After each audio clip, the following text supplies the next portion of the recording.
بسم اللہ الرحمن الرحیم۔ السلام علیکم ورحمۃ اللہ وبرکاتہ۔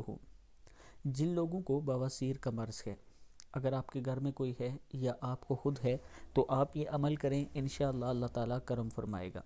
فجر کی جو 2 سنتیں ہوتی ہیں، اس میں پہلی رکعت میں سورہ فاتحہ کے بعد علم نشرح لک صدرک جو صورت ہے یہ آپ نے پڑھنی ہے، اور دوسری رکعت میں سورہ فاتحہ کے بعد سورہ فیل علم تر کیف والی جو صورت ہے وہ پڑھنی ہے۔ اسی طرح عشاء کے جو وتر ہوتے ہیں، وتر میں آپ نے سورہ فاتحہ کے بعد سورہ اعلیٰ سبح اسم ربک الاعلیٰ جو صورت ہے وہ پڑھنی ہے، اور دوسری رکعت میں سورہ فاتحہ کے بعد سورہ کافرون قل یا ایہا الکافرون، اور تیسری رکعت میں سورہ فاتحہ کے بعد سورہ اخلاص پڑھنی ہے آپ نے۔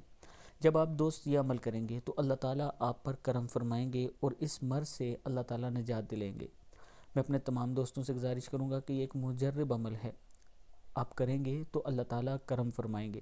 اس ویڈیو کو آپ دوستوں نے آگے ضرور شیئر کرنا ہے، اور اگر آپ کی فیملی میں کوئی دوستوں وغیرہ میں کسی کو یہ مرض لاحق ہے تو آپ اسے یہ بتا دیں، انشاءاللہ اللہ تعالیٰ کرم فرمائیں گے۔ السلام علیکم ورحمۃ اللہ وبرکاتہ۔